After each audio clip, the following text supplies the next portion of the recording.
Hello and welcome back. Today we'll be doing question 6 from the 2016 STEP paper 3. This is a question involving hyperbolic trigonometric functions and also necessary and sufficient conditions. Let's get started. Question 6. Show by finding r and gamma that a hyperbolic sine of x plus b hyperbolic cosine of x can be written in the form r hyperbolic cosine of x plus gamma if b is greater than a is greater than 0. Determine the corresponding forms in the other cases that arise for a greater than 0 according to the value of b. Two curves have equations y equal hyperbolic secant of x and y equal a hyperbolic tangent of x plus b, where a is greater than 0. Part 1.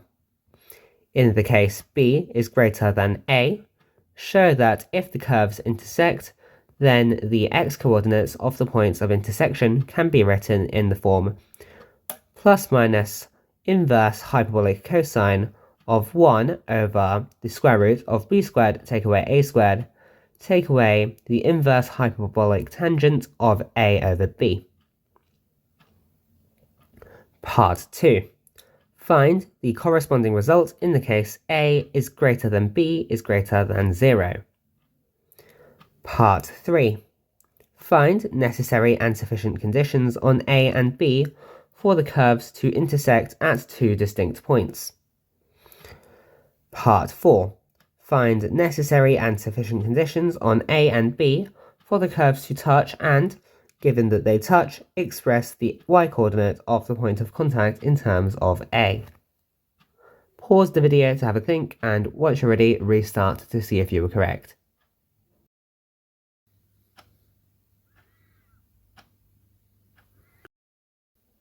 Let's get started. Firstly, we'll write r of hyperbolic cosine of x plus gamma in the expanded form, r of hyperbolic cosine of x, hyperbolic cosine of gamma, plus hyperbolic sine of x, hyperbolic sine of gamma, and this we will set equal to a hyperbolic sine of x plus b hyperbolic cosine of x. We now immediately have that a is equal to r hyperbolic sine of gamma and b is equal to r hyperbolic cosine of gamma.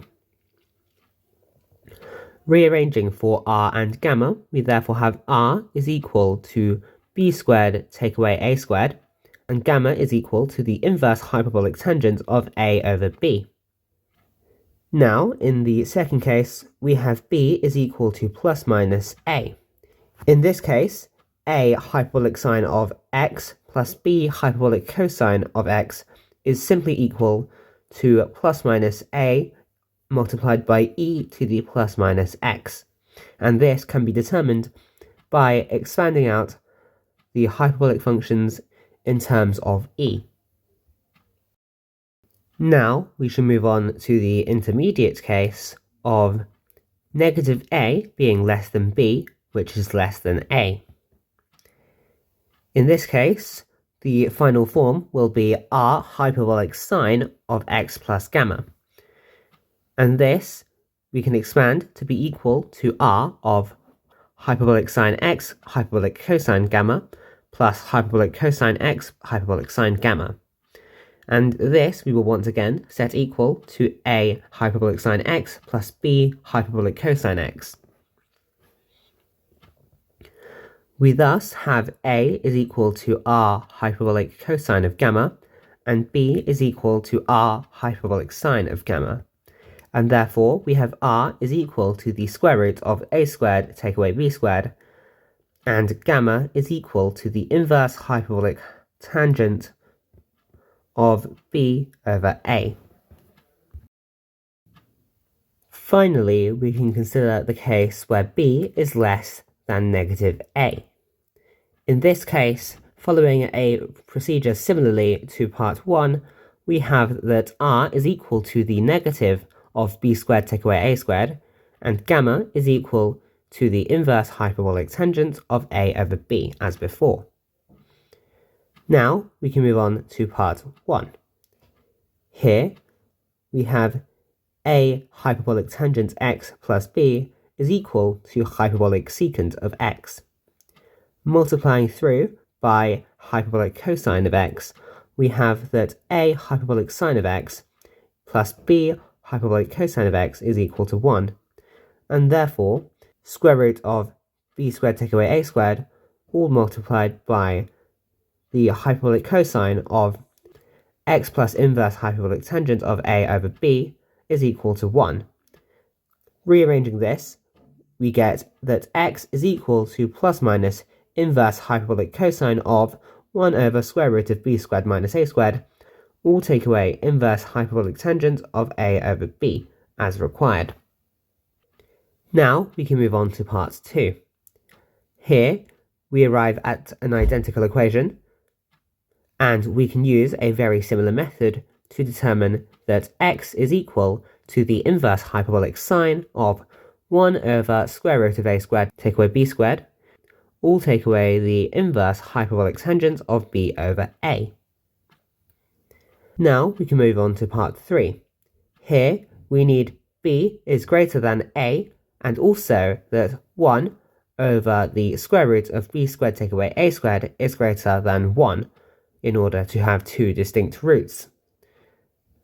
These conditions can be combined and simplified to give that a is less than b is less than the square root of a squared plus 1. And this condition is both necessary and sufficient for two distinct solutions. Now we can move on to part 4. Here we need that 1 over the square root of b squared take a squared is equal to 1, and therefore we have that b is equal to a squared plus 1. If we are given this condition, then we immediately have that x is equal to the negative of the inverse hyperbolic tangent of a over square root of a squared plus 1, and therefore, substituting and rearranging in one of the above equations, we get that y is equal to 1 over the square root of a squared plus 1.